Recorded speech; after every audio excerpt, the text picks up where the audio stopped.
Omori, c'est un jeu qui m'a terrorisé dans ma vie de joueur. J'ai joué à énormément de jeux, mais je peux affirmer que ce jeu, spécifiquement, il restera dans ma mémoire pendant très longtemps. Oui, le jeu me terrifie beaucoup plus qu'un Alien Isolation, qu'un Outlast, ou bien même un Silent Hill. Pour essayer de comprendre, on va essayer de définir la peur dans le jeu vidéo. Sur comment reste-t-on à faire peur dans un jeu à travers un écran. Comment un jeu en pixels comme Omori avait à faire peur. Pire, comment rêve-t-il à faire plus peur que ces jeux en HD, qui pour certains sont proches du réaliste. En fait, cette vidéo contient du spoil. Bon, ça m'étonnerait que beaucoup de gens connaissent Omori, donc je vais vous le présenter vite fait, pour vous mettre dans l'ambiance. Donc, Omori, c'est un jeu sorti le 25 décembre 2020, qui est un RPG, où tu vas suivre l'histoire de Sunny et de ses amis qui sont dans le Dream World.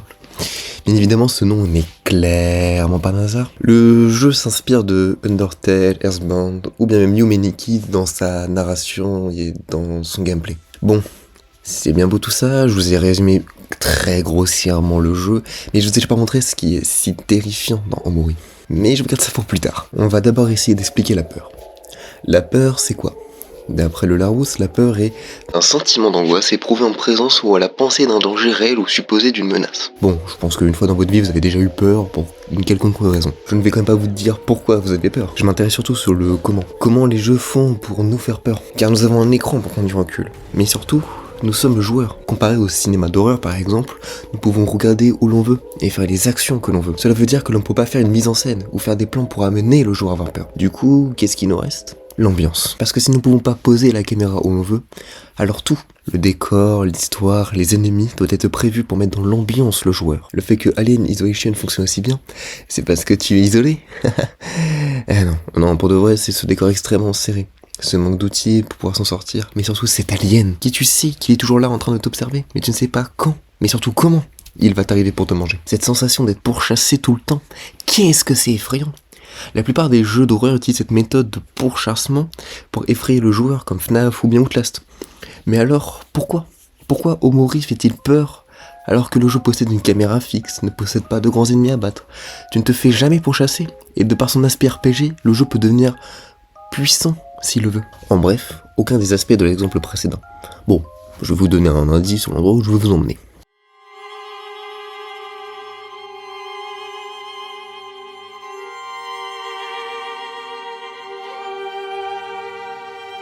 Ce qui était important dans l'extrait que je vous ai montré n'était justement pas ce que je vous ai montré, mais le son. N'avez-vous pas ressenti une gêne en écoutant cette musique ? Tenez, une autre musique pour que vous compreniez ce que je veux dire.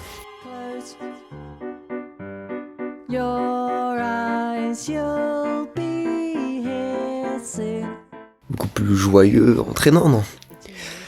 Bon, voilà un extrait des paroles de la chanson, c'est en traduit en français. Bonne nuit, ferme les yeux, tu quitteras ce rêve. Bonne nuit, je sais que c'est dur à faire. Ça rend quand même beaucoup moins joyeux.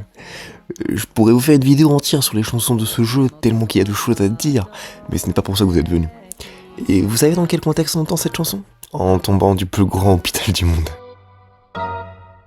Ça change quand même du début de la vidéo où tout était mignon et des couleurs pastel, non ? Et encore, je vous ai menti, parce que avant ça, il y a ça.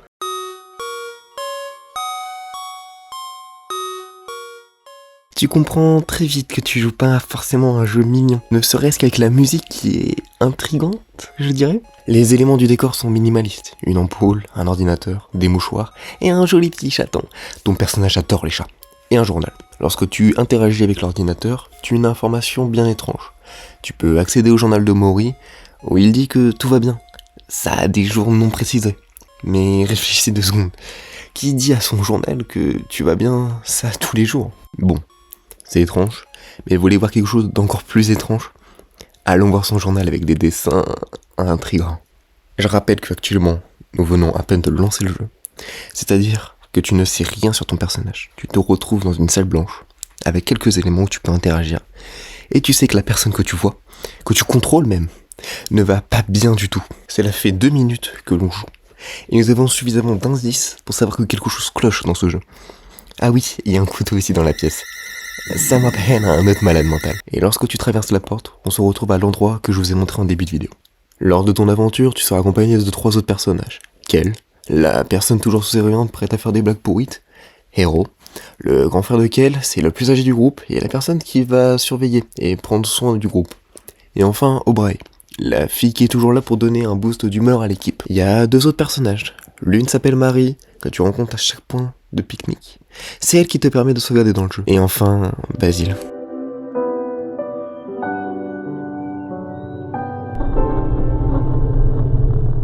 Il y a un contraste énorme entre un environnement étrange et le côté tout mignon. Et ça pendant tout le jeu, sans vraiment s'amplifier.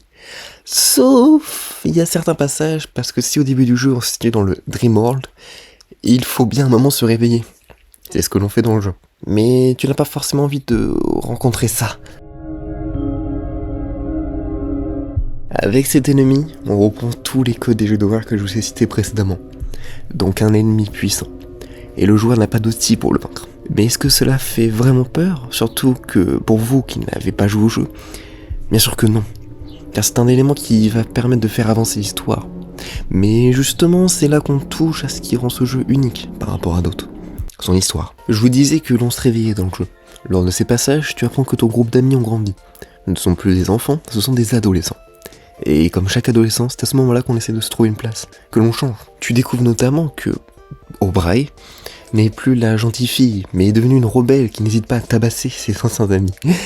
Et ton personnage, lui, n'a pas changé, il n'hésite pas à planter son ancien ami pour se défendre. Personnellement, lorsque j'ai joué à Mori, je n'ai pas pu dormir pendant 2 nuits de suite. Parce que j'étais complètement pétrifié devant les événements que m'a montré le jeu. Parce que si tu joues en Outlast, lorsque tu éteins le jeu, tu es hors de danger. Car le sel du jeu n'est pas l'histoire, mais le gameplay. Je suis pas sûr que beaucoup d'entre vous soient capables de me raconter l'histoire de Outlast. Alors que dans Mori, justement le sel du jeu c'est l'histoire. Ce sont ces personnages qui sont extrêmement attachants. Et les voir complètement déchirés par les événements. Comme Basile, qui finit complètement traumatisé par les événements. Et qui finit par se battre avec son ami d'enfance à coups de couteau. Je rappelle que les personnages viennent de rentrer au collège et donc ont gros maximum 11-12 ans. Ce qui rend cette scène d'autant plus glauque. Ah, en fait, vous vous rappelez de la scène que je vous parlais tout à l'heure où il y avait une ampoule? Que se passe-t-il maintenant si on l'éteint?